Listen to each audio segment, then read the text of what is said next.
Moving on to our next segment, we're going to jump into a bunch of reviews. It's just me and Fluffy Kitty here today. Christine will be back for future episodes. Now, I know I said this is a big Star Wars week because this is the weekend of Star Wars Celebration. But before I get into a bunch of Star Wars stuff, I gotta start out with some other stuff that's new, and that is Yellowjackets.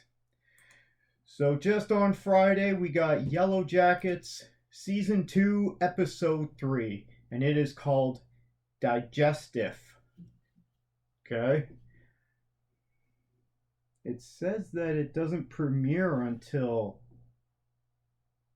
Sunday, but it comes out on Friday here. I'm not sure what's going on there. So I made some notes when I watched this episode. So similar to what I've been doing with other things, I got pros and cons. So I'm gonna start off with the bad things here. You guys judge for yourself whether you think I come up with more pros or cons. So first off, thing I didn't like, there's a lot of glitches. They keep having a glitch effects. I know that was part of the intro in season 1, which I didn't like the intro at all. Their opening credits thing there. But we're getting a lot more scene transitions that are glitches, and doesn't really work for me. There's a spoon tasting. We're getting the coach who's stuck in the cabin there. We're getting flashbacks to his memories to him at home there, and he's hanging out with his boyfriend, and he's like, "Here, try this." That's just my own gripe, because he takes the spoon, he tries it, and then he takes the spoon and puts it back in the food there. That's kind of gross. Young Thaisa doesn't remember what's going on, what she's doing. She seems to have multiple personality disorders, and then when her girlfriend confronts her, she has no idea what's going on. She's like, "What did I do?" Reminds me of Norman Osborn in 1960s Spider-Man comics. They make a joke about breakfast the next morning. So if you saw season 2, oh, by the way, this is spoiler, of course, but episode 2 ended with them eating, what's her name? Jackie's corpse got barbecued, and then the snow fell on it, so it didn't finish. The fire pyre that they set up there didn't finish, so they ended up they all ate her. So then one of them made a joke the next morning about breakfast, like, "Anyone hungry for breakfast?" I'm like, okay, that was a bit uncalled for. The one character, and I can never remember her name, Lottie. Yeah, she's got some mental health issues, and it's definitely coming out because she doesn't have her medication anymore. The older version of Lottie like, what's going on with this purple cult? Why are they wearing light purple all the time, and why is she running this cult? I mean, I know she seems kind of crazy, but I'm not on board with this. And Natalie is staying there, and she's already stabbed someone in the hand with a fork, and she clearly doesn't want to be there. I don't see what's going on there.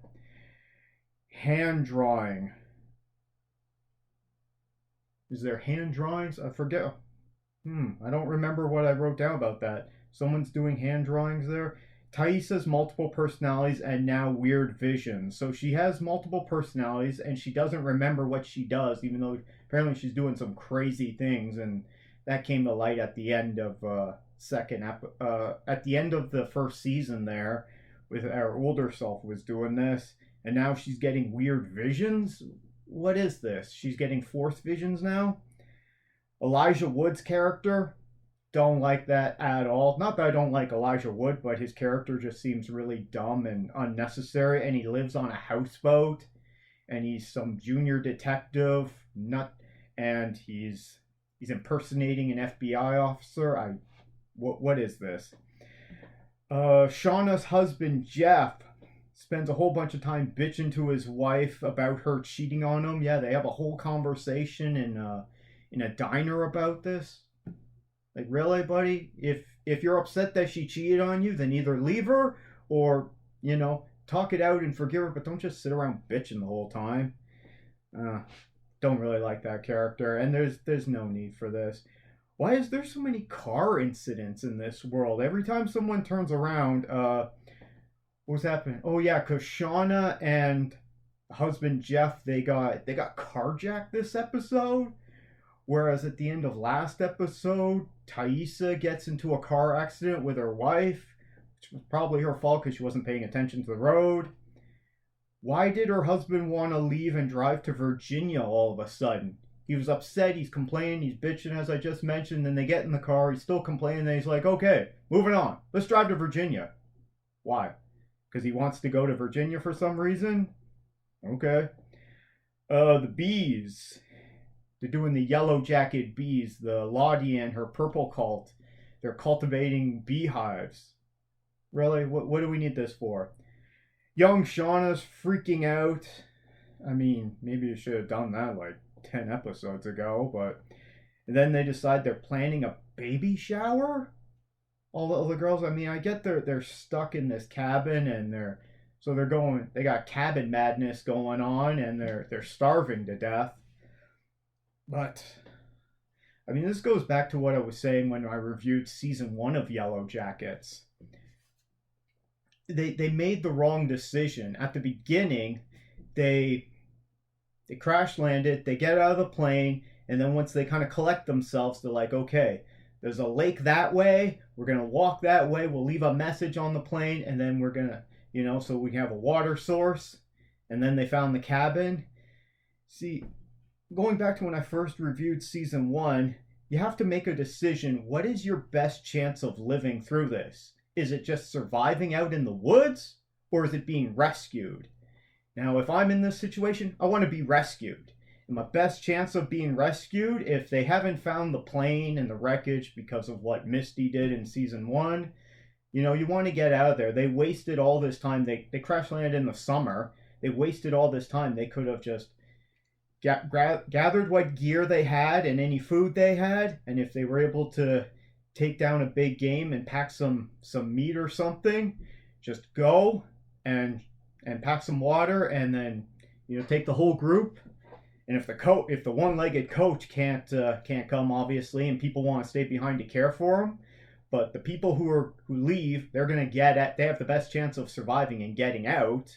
In which case, then they can say, okay, well, the coach is still there if they're rescued within a couple of weeks, and hopefully he's still alive. They've just decided we're just going to try and survive, and it's just dragging on this story, and poor decisions, but also I understand the writers are kind of dragging this out. Okay, so baby shower, okay, and then arguing in their head. No. Oh, this is a terrible line. I absorbed my identical twin in the womb. Okay, who says that to someone? Okay, is that supposed to make her? The one girl says that to Shauna, or was it Natalie? I can't remember. To try and make her feel good because they just engaged in this act of cannibalism the night before. Now, not only are we getting Coach flashbacks about him and his boyfriend and that, but now he's also having visions too. What is this? This it's just off the rails. Now he sees a snow moose. Okay, it's completely white and it's right in front of her, and she misses it. Okay. What are Misty and Elijah Wood investigating in the future? I don't understand what they're up to. Once again, it's just an extra thing, and they're just dragging it on. And young Thaisa says, the one with no eyes. We've seen that before. We saw it in this episode. She's having these weird visions of someone with no eyes. It just seems ridiculous to me. And then the husband, Jeff, who's mad at his wife, Shauna, then now he's lying to the cop? If he's so mad at her, why is he protecting her, and now he's an accomplice after the fact? Sure, there's a Steel Magnolia scene. That's not really my favorite movie. I don't know if I've ever actually made it through that whole movie. If you enjoy that, great, but I didn't need a Steel Magnolia scene. And Coach is going crazy and possibly dying. Seems like has a fever and he's just lying there. I know he's starving because he didn't eat like the kids did. So I'm guessing he's next. Okay, he's probably who's going to die next, and they're going to eat him because that seems to be the theme of this show. What else here? Thaisa talking to her Gollum self in the mirror. Yeah, the older Thaisa. She's talking to herself in the mirror, and herself is staring her down and giving her dirty looks. Like, what is this, Gollum? Another good line. Maybe I'm just a bored Moriarty looking for a Sherlock. Is that a pickup line? I that's some tough dialogue there. This occult symbol that keeps popping up all the time, and now there's all these weird things going on. This has just gone off the rails. Then suddenly they're all sitting around, they hear a bunch of noise, and they go outside, and it's a bunch of dead birds that all just torpedoed themselves off of the roof and the window there. What is this? The birds now? And then so there's all these dead birds there. Well, they can eat the birds at least. And Misty comes up with some ridiculous rationalizing for it. It's like, oh, well, the airwaves and their sonar must be off. I'm like, what is this nonsense? All the bees die and blood in the hives. Yeah, that now Lottie's having visions, so everyone's having visions. Okay? And then there's also the music. I can't get on board with this music. There's a song at the end, didn't care for it. Even the opening credits that they have, didn't care for that either. I usually just skip right past it. So I have 30 things that I didn't really enjoy about this episode, but I wrote down things that I did enjoy, and I got 3 of them.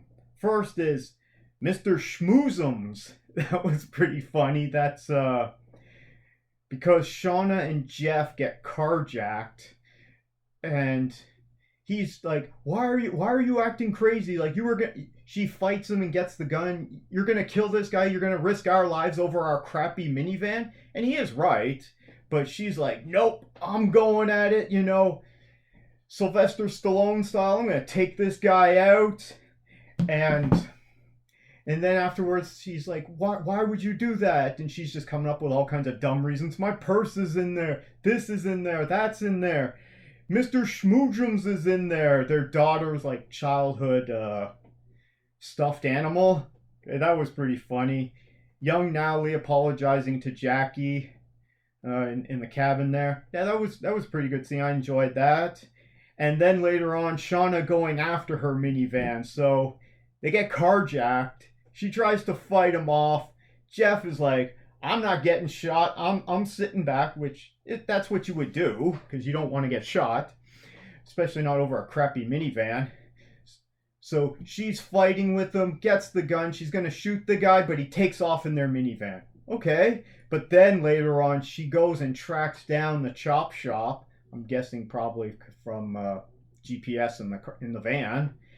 And then goes to the guy and holds him at gunpoint. And he starts like acting tough and talking trash to her. And she just shuts him right down. She just starts talking about like, skinning people alive and all these things that she had to do when she was young out in the woods because she's crazy and messed up. And this guy just starts, I thought he was going to pee his pants. He's just shitting bricks there because he is scared to hell because he was playing it tough. And I was like, is she really going to kill him? I mean, if she did kill this guy in a chop shop, with his own gun, by the way, that she stole earlier, and then kills the other guy that didn't hear her come in, is just chopping up cars, and then you wipe the gun. Well, yeah, you wipe the gun, you throw it in the river or something, and then cops show up. What's there to link her to that place? She would have taken her minivan by then. It's not like they keep records of anything. They're criminals. It's a chop shop. So, but it was a pretty intense scene, and I'm like, that actress must be having a good time there. What's her name? Melanie Lynskey? Yeah, Melanie Lynskey. She's in Yellowjackets. We just saw her recently on The Last of Us. Oh, she must be having a great time there. I think she's from New Zealand. She has a great American accent, but she's from New Plymouth, Taranaki, New Zealand. Anyway, she must be having a great time on these shows. So there's a couple good things about it, but 30 bad things about episode 3 for season 2 of Yellowjackets. I'm not going to continue watching this. I'm tapping out. I'm tapping out. If you're enjoying this show, don't let me take that away from you. If you're enjoying it and you still get enjoyment out of it, go ahead, let me know what you're enjoying about it. Maybe provide fresh perspective on this. It's not working for me. It's just becoming so ridiculous. It has become Riverdale, which is a show that was completely off the rails for the first season and just kept getting worse. It's not like the Riverdale most people think of when they think of Archie comics, but it's becoming Riverdale. They're copying Moon Knight with all the multiple personalities, but doing a way worse job of it. What else is there? I mean, and they're trying to make it like a buddy cop thing in the future, but there's all these mental health issues and people that aren't getting help. This show, and it's clearly copying the movie Alive, which I believe is from the 90s, and that's really old. They're just taking a lot of ideas, they've mashed it together, but this is a case where it's another series that has gone on for too long. This happens a lot in North America. This could have been really good if it was just a limited series. Maybe they could have done it as they could have done like one season, 10 episodes, roughly 1 hour each, and it was a limited series. But ever since, I think, episode 8 of the first season, it's just been getting more and more off the rails for me. They kind of toned it back in a little bit, I guess, at the finale of the first season. But this is it's just going way too far. And like, it's better to end a show on a high rather than just to mine it and just dig it into the ground. You're just beating a dead horse at this point. This happens with any kind of show that goes too long. Eventually it just gets canceled. I mean, in terms of Star Wars, Clone Wars got canceled after 6 seasons, and it was only when they brought it back on Disney Plus for the final season they could wrap up that story. But if things aren't working, you just kind of got to wrap it up. And if it's better to have a story, as for this one, 10 episode limited series, they could have wrapped it up in the last 2 episodes and you would have ended on a high. It's like, it would be, yeah, I enjoyed it. Maybe they'll do something down the road if they have another really good idea, but at this point it's gone on way too long, unfortunately. So I'm tapping out of Yellowjackets. Are you still enjoying it? Let me know what you think down in the comments below. If you are enjoying it, what are you enjoying about it? If you're not, let me hear your thoughts on it as well.